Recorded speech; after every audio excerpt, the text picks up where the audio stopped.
हम उस भारत में रह रहे हैं जहां हमारे राष्ट्रीय प्रतीक अशोक स्तंभ को मिटाया जा रहा है, तोड़ा जा रहा है। यह घटना हजरत बल दरगाह श्रीनगर की है, जो कि शुक्रवार 5 सितंबर 2025 की बताई जा रही है। 5 सितंबर 2025 को ऐसा क्या हुआ जिससे लोग इकट्ठे हुए, जिस दिन जुम्मे की नमाज़ पढ़ने का भी दिन होता है, जो कि शुक्रवार था, और हमारे राष्ट्रीय प्रतीक अशोक स्तंभ को तोड़ने लगे। जो वहाँ के लोकल्स हैं उनका एतराज़ ये है, शिलापट में अशोक स्तंभ क्यों बनाया गया। स्थानीय नेताओं का तर्क है कि यह काम धार्मिक भावनाओं को ठेस पहुंचाकर किया गया है। स्थानीय और धार्मिक नेताओं ने कहा कि यह इस्लाम के बिल्कुल अपोजिट है। जब 5 सितंबर 2025 को लोग दरगाह के बाहर इकट्ठा होने लगे प्रदर्शन करने के लिए, तब नेशनल कॉन्फ्रेंस के प्रवक्ता और विधायक तनवीर सादिक जी ने कहा कि यह इलीगल है, यह लोगों के रिलीजियस सेंटिमेंट्स को हर्ट करता है। हेलो एवरीवन, सो आज है 11 सितंबर 2025 और अभी समय है 1:06 जब मैं ये वीडियो शूट कर रहा हूँ। सो ओवरऑल ये वीडियो एक टॉपिक पे है, अशोक स्तंभ की जो अभी घटना हुई श्रीनगर हजरत बल दरगाह के बाहर। सो एक्चुअल में ये थी क्या। सो फर्स्ट ऑफ ऑल पहले तो मैं ये बताना चाहता हूँ अशोक स्तंभ क्या है। सो अशोक स्तंभ 250 BC में अशोका जी द्वारा, जो कि लायन कैपिटल ऑफ अशोका भी है, अशोक स्तंभ, सो उसे तब बनाया गया था जब उन्होंने बौद्ध धर्म को अपना लिया था, और ये हमारा नेशनल एम्बलम भी है। इसके बाद चीज़ें चालू ये हो यहाँ से होती हैं जब जम्मू और कश्मीर वक्फ बोर्ड की चेयरपर्सन ने 4 सितंबर को यह शिलान्यास, जो शिलान्यास होता है वो पत्थर होता है, सो उसमें एक कॉर्नर पे अशोक स्तंभ लिखा हुआ था, मतलब बना हुआ था। सो वो वहाँ पे जो लोकल मज़दूर हैं, जो भी जिन्होंने कंस्ट्रक्शन किया होगा, वो उनके द्वारा वहाँ पे पेस्ट कर दिया गया दीवार पे। सो कुछ जो लोकल नेता हैं, धार्मिक लोग हैं, सो उनका कहना था कि आप ये यहाँ पे यूज़ नहीं कर सकते हो, और उन्होंने कुरान का भी कुछ बताया कि कुरान में भी ऐसा लिखा हुआ है कि आप ऐसी चीज़ें यूज़ नहीं कर सकते हो। सो मैं पहले अशोक का जो स्तंभ है, अशोका स्तंभ, उसके बारे में एक्सप्लेनेशन देना चाहता हूँ। उसमें 4 शेर बने होते हैं, जो हमें 3 तो विजिबल होते हैं, एक पीछे होता है। सो एक शो होता है power, courage, pride and confidence. Then letter on उसमें एक धर्म चक्र भी होता है, जो हमारे इंडियन फ्लैग में भी है। जैसे अपना फ्लैग है ना, ऑरेंज, देन चक्र बना हुआ है, देन ग्रीन।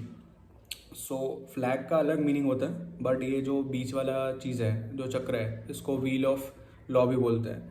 और जैसे हमारी इंटेलिजेंस एजेंसी है, रिसर्च एंड एनालिसिस विंग, सो ये जो धर्म चक्र है, इसका ये भी एक और भी डेफिनेशन आप अलग वे में समझ सकते हो, जिसे मैंने देखा हुआ था। मैं देख के इसलिए बता रहा हूँ ताकि मुझे भी कुछ गलती ना हो जाए बोलने में। धर्मो रक्षति रक्षता।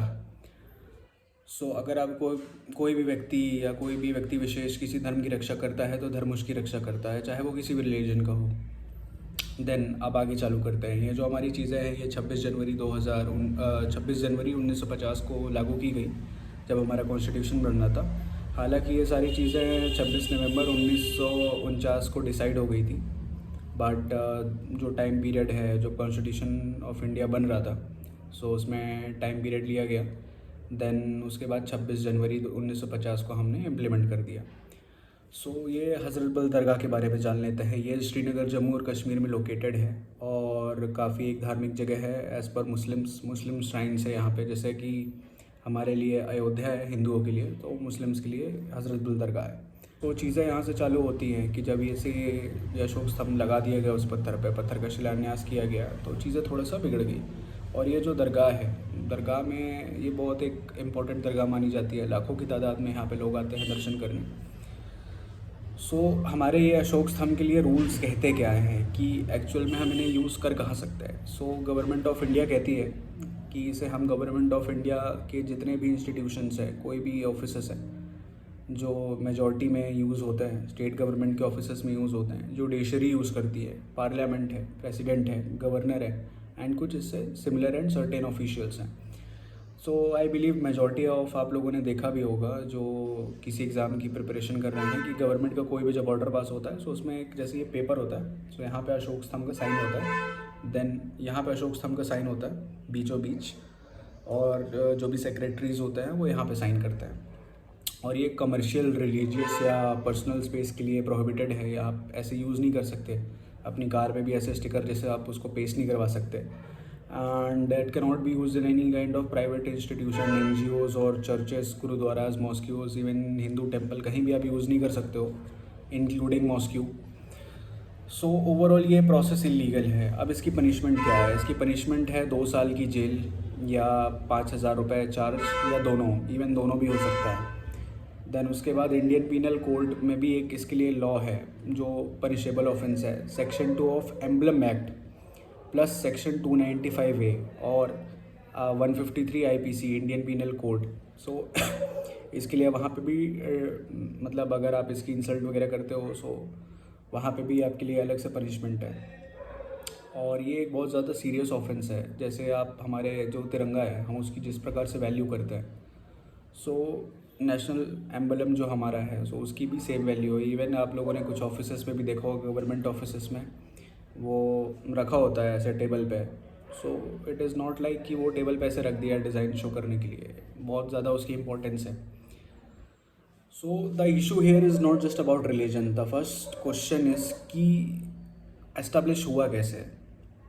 और अगर वहाँ पे कुछ ऑफिसर्स लगे हुए थे, कुछ प्राइवेट बॉडीज़ थी, कुछ गवर्नमेंट बॉडीज़ थी, तो जब वो लग रहा था, जब वो किसी ने ऑर्डर दिया होगा उस पत्थर के लिए, तब तो वो लग रहा था वहाँ पे। सो एक्चुअल प्रॉब्लम है कहाँ पे? पहला तो जिन्होंने उन सब चीज़ों के लिए उसको ऑर्डर दिया, जो भी पत्थर में कारीगर ने काम किया उस पर, बिकॉज हम तो एज एन ऑफिशियल अगर हम बोलेंगे तो हमारे लिए लेबर जो भी मज़दूर है वो काम करेगा, बट बोलने वाला व्यक्ति कौन था, इसके लिए कोई पेपर वर्क किया गया था या नहीं। देन उसके बाद है अकॉर्डिंग टू लॉ कि ये गवर्नमेंट यूज़ के लिए ही है हमेशा ऐसे कहीं भी चलते फिरते यूज़ नहीं कर सकते।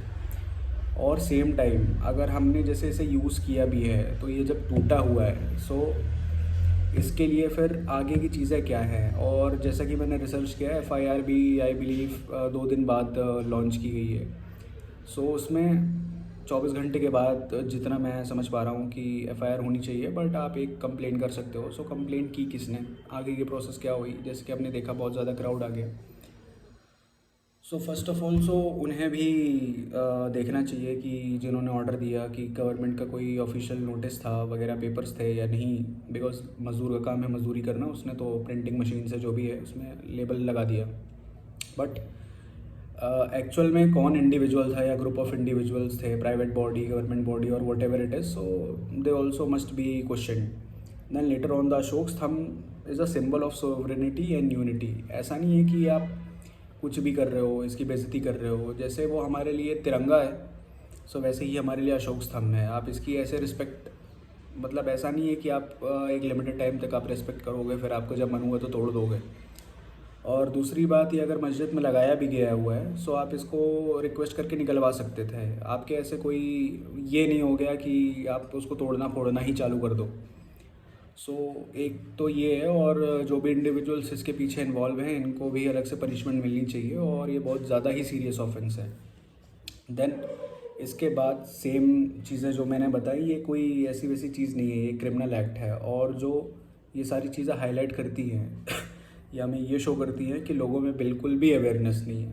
खासकर जिन लोगों ने तोड़ा है उनमें तो 0% अवेयरनेस है कि इसका मीनिंग क्या है। मैं आपको वो सिंबल दिखा, 10 लोगों ने बोल दिया हाँ भाई ये ऐसा है वैसा है, आप पहुंच गए पत्थर भाला लेके अपना, जो भी आप लोगों ने पत्थर वगैरह यूज़ किया। हालांकि मैं सब वीडियो अटैच कर दूंगा इसमें। So my overall point is कि दिस वाज रॉन्ग, एंड दोनों साइड की चीज़ें हैं। पहली बात तो प्रिंट नहीं होना चाहिए ऐसे, किसने यूज़ करवाया। देन उसके बाद जिन्होंने इसको तोड़ा है इनके खिलाफ प्रॉपर FIR होनी चाहिए और एक्शन होना चाहिए। And overall my point is national symbols belong to the entire country, not to any specific individual. So आप इसकी रिस्पेक्ट करिए। अगर आप इंडिया में रहते हैं तो आप इसकी रिस्पेक्ट करिए, आपको करना ही पड़ेगा। ऐसा नहीं है कि आपको जो मन हो गया करना है। डेमोक्रेसी डजेंट मीन कि आप कुछ भी तोड़ फोड़ने पहुँच जाओ। आपको हर एक लेवल पर इसकी रिस्पेक्ट करनी पड़ेगी। आपको अगर कंफर्टेबल नहीं होता है तो आप ये कंट्री से बाहर भी जा सकते हो, कहीं और रह सकते हो, बट एटलीस्ट यहाँ के जो बेसिक रूल्स हैं, अगर आपके कंट्री का फ्लैग है, जैसे आप अपनी चीज़ें अपने स्पेसिफिक धर्म के लिए अपनी चीज़ें आप आगे बढ़ा रहे हो, सो वैसे आपको इसकी भी रिस्पेक्ट करनी पड़ेगी। आप ऐसे इसकी डिसरिस्पेक्ट नहीं कर सकते हो। एंड वो एरिया थोड़ा सेंसिटिव भी है हमारी इंडियन आर्मी लगी हुई है, BSF है, सिक्योरिटी फोर्सेस हैं, अलग अलग है, पैरामिलिट्री है।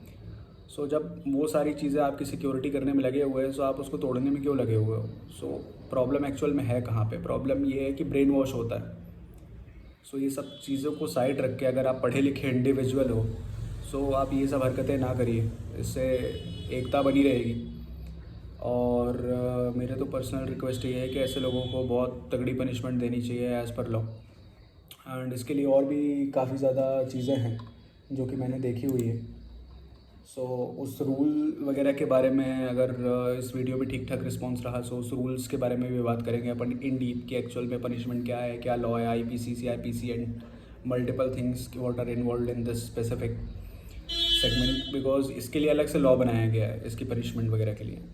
So that is all for now and इसके बारे में लेटर ऑन हम और बात करेंगे and keep supporting me. Thank you. जय हिंद।